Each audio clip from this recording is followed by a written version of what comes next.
Good evening, నేను Vamshi. Welcome to news hour. ఇక డీటెయిల్స్లోకి వెళితే జగిత్యాలలో జీవన్ రెడ్డి సంజయ్ల మధ్య పచ్చగడ్డి వేసిన బగ్గుమంటోంది. సంజయ్ కాంగ్రెస్ పార్టీలో చేరిన నాటి నుంచి ఒకరిపై ఒకరు విమర్శలు ప్రతివిమర్శలు చేసుకుంటూనే ఉన్నారు.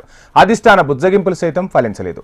10 ఏళ్లు కాంగ్రెస్ కార్యకర్తలను వేధించి కేసులు పెట్టినోడు కాంగ్రెస్ అధికారంలోకి రాగానే పార్టీలో చేరిపోయాడని జీవన్ రెడ్డి మండిపడ్డారు. జీవన్ రెడ్డి ఎంపీగా పోటీ చేసినప్పుడు బీఆర్ఎస్ నాయకులను పార్టీలో చేర్చుకోలేదా అని సంజయ్ నిలదీశారు. ఇద్దరు ఎంపీపీలు, మున్సిపల్ చైర్మన్లు, సర్పంచ్లను చేర్చుకుంది వాస్తవం కాదా అని ప్రశ్నించారు. ఇప్పుడు ఆయన ఎలా మాట్లాడతారని మండిపడ్డారు జగిత్యాల ఎమ్మెల్యే సంజయ్.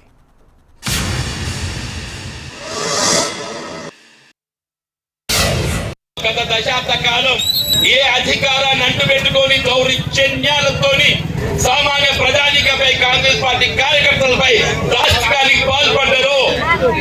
మళ్ళీ టీఆర్ఎస్ పార్టీ నాయకులు ఏదైతుందో, మళ్ళా కాంగ్రెస్ పార్టీ ముసుగులో ఏదైతుందో మన రాజ్యాధికారానికి రాష్ట్రంలో కాంగ్రెస్ పార్టీ అధికారం ఇది కేవలం కాంగ్రెస్ పార్టీ కార్యకర్తల శ్రమ ఫలితం. రేవంత్ రెడ్డి గారు ప్రభుత్వంతో కలిసి పనిచేయాలన్నారు. మేము కలిసి పనిచేస్తాం, ఎందుకంటే ప్రభుత్వం పటిష్టంగా ఉండాలి అని చెప్పి ఆలోచనతో వారు నియోజకవర్గ అభివృద్ధి కావాలని చెప్పి మేము ఆలోచించాం. నేను ఈరోజు జీవన్ రెడ్డి గారిని సూటి ఒకటే ప్రశ్నిస్తా ఉన్నాను. అసెంబ్లీ ఎలక్షన్లో మిమ్మల్ని మా నాయకులు ప్రజలు ఓడగొట్టిన తర్వాత మళ్ళీ కాంగ్రెస్ పార్టీ మీకు ఎంపీ టికెట్ ఇచ్చినప్పుడు ఎంతమంది బీఆర్ఎస్ నాయకులను మీరు కండవ కప్పి చేర్చుకోలేదండి? అంటే మీరు కండవ కప్పి పార్టీలో చేర్చుకున్నప్పుడు మీకు ఇవన్నీ జ్ఞాపకం రాలేదా? పాత కాంగ్రెస్ నాయకులు మా నారాయణ రెడ్డి అనేనో ఇట్లాంటి వాళ్ళు అందరూ పాత వాళ్ళు ఉన్నారు, మరి వాళ్ళకి ఇబ్బంది అవుతుందని చెప్పి ఆలోచన రాలేదా?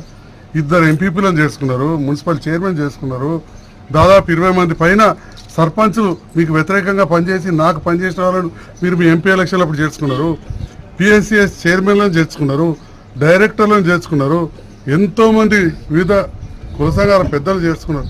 మరి అప్పుడు 2023 ఎలక్షన్లో నాకు పెద్ద ఎత్తున మద్దతు ఇచ్చిన నాయకులను మీరు ప్రభుత్వం వచ్చిందని చెప్పి మీకు అన్ని రకాల చూసుకుంటామని చెప్పి మీ ఎంపీ ఎలక్షన్లు అప్పుడు మీరు పార్టీలో జాయిన్ చేసుకోలేదా?